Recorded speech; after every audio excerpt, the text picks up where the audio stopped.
Okay, well, welcome. I'm very pleased to see some old faces and some very new faces.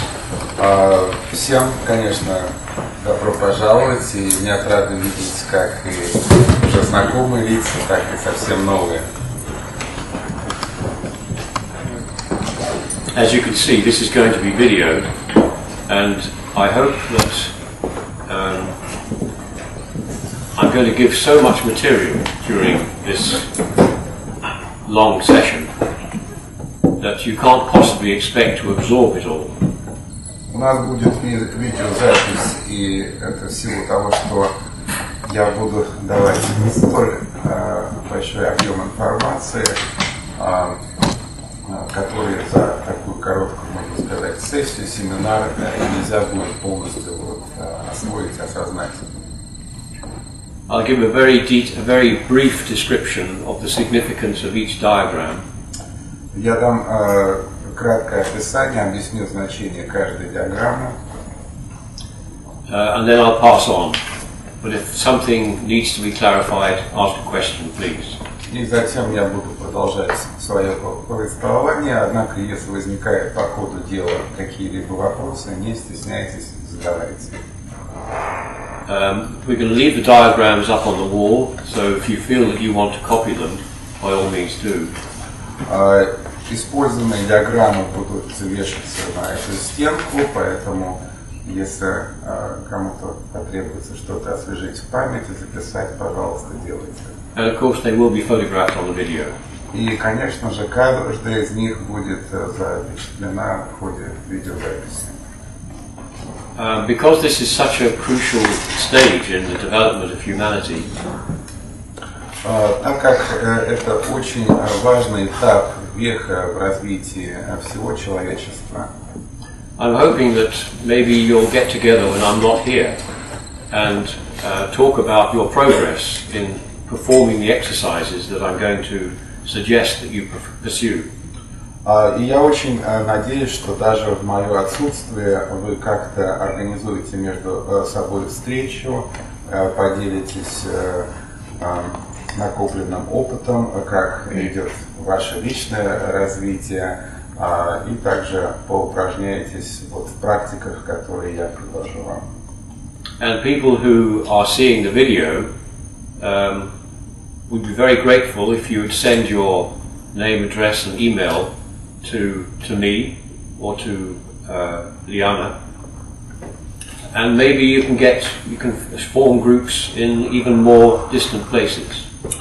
Я также буду признателен, если после видеозаписи каждый из вас оставит мне ваши координаты, имя, скажем, email, и надеюсь, что в будущем, может быть, будут создаваться какие-то дистанционные, там, мини-группы, уже разделяться на племена. So, on the table by the door, there are some papers with the opportunity to leave your name, address, email, and area. And by area, I mean part of Moscow that you live in, or a town that you live in outside of Moscow, whatever, so that we can start to form a network. Там, кстати, у выхода на столике есть бумаги для записи. Там можно оставить все свои контактные данные, имя, телефон, email, а также, если хотите, укажите, в каком районе Москвы вы живете или городе другом, чтобы мы могли общаться.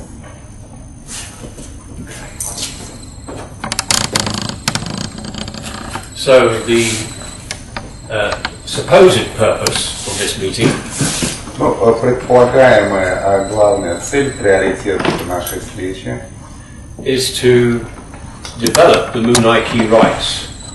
Это приобрести навыки в ходе прохождения, обретения обрядов Moon-IQ.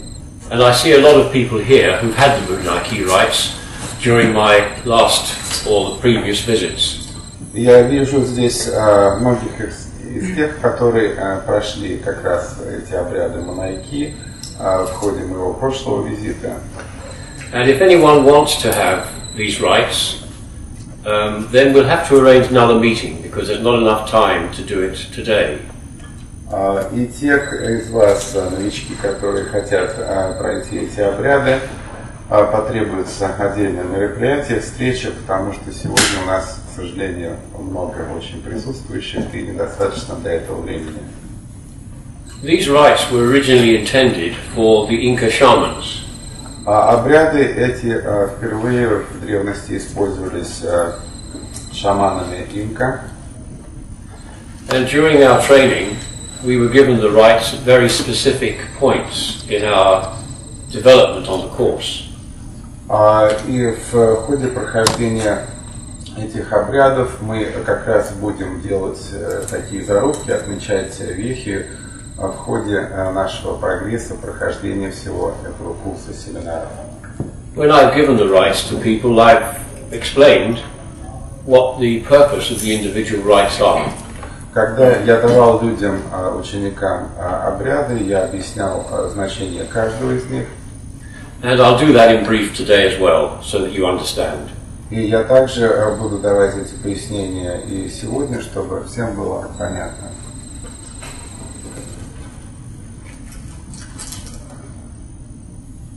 I see you're all very busy taking notes, and okay, I'm not going to stop you, but both traditions that I come from, both the Inca tradition and the tradition of Shankara. Я вот тут заметил, что многие из вас как раз делают записи, какие-то пометки. Я, конечно, не буду препятствовать вам в этом, однако, так как я продолжаю линию двух традиций, Инка и Шанкара, хочу заметить следующее. They're both oral traditions. That means that it's transmitted by sound. Как известно, это всецело устные традиции, которые передаются посредством звука, слова. The reason for that is that, well, it's interesting. The Chinese word for to listen. Интересно, что слово слушать по-китайски is composed of 4 characters. Там вот иероглиф состоит из 4 частей, and the 4 characters mean, которые означают следующее. The purification это очищение of the heart, очищение сердца, of the disciple, самого последователя, ученика, through the ear, посредством слуха, ушей. Now, this is significant because the school of Shankara that I was in, we were never allowed to take notes. Это важное замечание, потому что во время обучения в школе Шанкара нам категорически запрещали делать какие-либо пометки, записи. So every lecture was an exercise in listening. Поэтому каждая лекция становилась упражнением того, как надо слушать внимательно. Because listening is the finest sense you have. Потому что слух это одно из самых острых чувств, которые вы имеете. And the whole creation is made of sound. И я бы сказал, что вся Вселенная, мироздание сделано из звука. What used to happen was that you would hear something, you didn't understand it. Скажем, происходят такие случаи, вы слышите нечто и не понимаете, что это такое. And maybe 2 or 3 months later, an event would occur in your life. А 2-3 месяца спустя в вашей жизни происходит какое-то знаменательное событие. And then instantly you understood what it was that you did not understand. И вдруг вы понимаете, что именно вы не поняли на тот момент. When you listen, the information lodges in the heart. Посредством слуха, когда вы слушаете, вся информация, информационная матрица откладывается в сердце. And when the experience arises, you understand the whole thing. И когда вы получаете какой-то жизненный опыт, вы сразу понимаете его значение. However, I understand that you do want to have some notes, but try to make it the main points and try to just listen. That would be really good for you and for the course. Все-таки не буду препятствовать, если кто-то будет делать заметки, записи, но постарайтесь в течение всего нашего курса внимательно слушать и отмечать для себя важные положения. So, the Munaiki rites, they come from the tradition of the Inca shamans. Как я уже сказал, обряды Мунайки восходят к традиции шаманов инка. And they're called the Laika. А именно они их зовут Лайка. And although the Inca civilization really only lasted about 100 years, И несмотря на то, что цивилизация инков продержалась где-то около 100 лет, the Laika tradition is over 5,000 years old. а традиция же Лайка более 500 лет.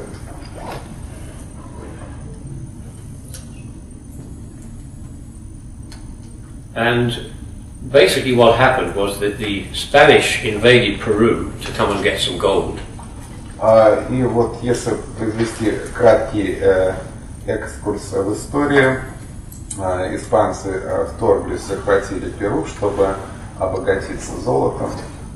There were a very small number of people, И, конечно же, это были небольшие группы, отряды.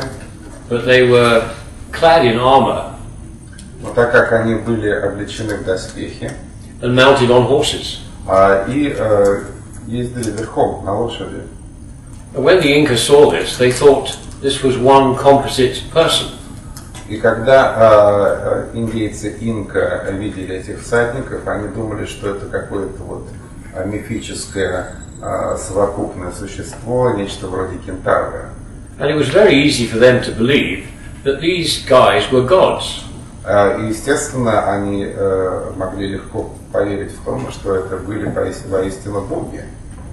And it's not surprising because their seers had been telling them for some years then И неудивительно, потому что как раз провидцы, пророки, предсказатели инков говорили о грядущем в течение многих лет.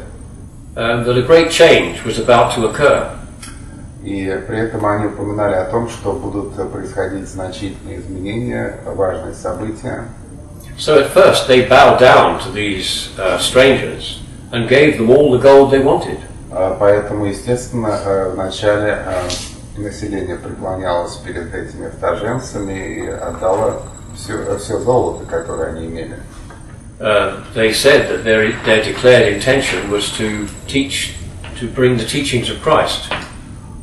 И захватчики сначала заявляли, что они несут с собой знания Христовы. But of course, by that time, the power brokers inside the church had completely changed the teachings of Christ. Но, конечно же, к тому времени в самой христианской вере, придержащей власть, силу, полностью как бы исказили, изменили суть этих учений. Into something which was totally unrecognizable. И превратили это все в нечто неузнаваемое. The Laika very quickly came to realize that these people were just greedy. И Лайка очень скоро осознали, что этими людьми просто руководит алчность, жадность. And the Laika disappeared. И Лайка исчезли. Some went to the 6 villages above the snow line in the Andes. Некоторые ушли в 6 деревень, которые расположены выше границы вечных снегов в Андах. And some disappeared into the rainforest. А другие же ушли прямо в джунгли. So this tradition remained completely intact for 500 years. Поэтому эта традиция оставалась полностью изолированной, замкнутой, неизвестной в течение 500 лет. And then, once again, the seers started to say there's a time of big change coming. А затем провидцы опять начали вторить, что грядут какие-то важные времена, события. And they saw in more detail this time and realized that their tradition was going to die. И на этот раз они уже более детально разглядели видение и предсказывали, что их традиция может умереть, закончиться. The reality is that the young people in these 6 villages Ну, а в реальности юные люди, молодое поколение в этих 6 деревнях, and the villages were full of shamans and healers. в деревнях жило очень много шаманов и целителей. There were hardly any other people there. Практически обычного, простого населения там уже и не было. There was a small exchange of food from the villages below, but not very much. Ну, происходил какой-то вот товарообмен, особенно еды с деревнями, которые лежали у подножия гор, находились, но это было в очень малых объемах. And the means of living in the mountains required large herds of llamas, and they lived off llama meat and llama milk. Жизнь в горах предполагает содержание больших стад лам, и как раз вот они питались и мясом, и молоком этих животных. And the young people didn't want to be shamans. They wanted to go to Cusco and go to nightclubs. Скажем, юное поколение деревень, они не хотели становиться шаманами. Все хотели уехать либо в Куско, там веселиться в ночных клубах и так далее. And the seers realized that if they didn't give their knowledge to these Westerners that were hanging around in Cusco, И провидцы осознали, что если они вовремя не передадут знания тем пришельцам, людям с Запада, которые как раз вот болтались и препровождали вот свое время в ничего не делании, пуско, then the tradition would disappear entirely. традиция полностью исчезнет, испарится. It just happened that Alberto had been in Peru for about 5 years at that time. И здесь замечу, что Альберто Вилолдо уже был в течение 5 лет, находился в Перу в это время. And he made contact with a professor of anthropology in Cusco University. И он связался с профессором антропологии в университете Куско. What he didn't realize is that Don Antonio was himself a master shaman. И при этом он совсем не подозревал и не знал, что Дан Антоний является как раз одним из самых главных посвященных шаманов. And perhaps the most highly developed of all the Laika. Может быть, это был и самый развитый и осведомленный представитель всего сообщества лайка. But when he guessed that Alberto was ready, и когда он понял, что Альберто сам готов, between the two of them they collected all of the techniques and understanding that came from the tradition. Они задались целью задачи собрать все знания традиции, которые они могли получить.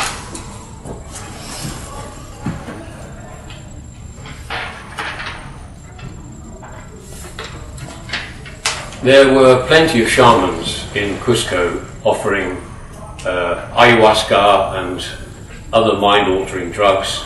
Конечно, в то время в Куско находилось много шарлатанов, шаманов, которые и предлагали ayahuasку и другие вещества, изменяющие сознание, психотропные. And as today, the ones who are offering these specialities to the public are not shamans.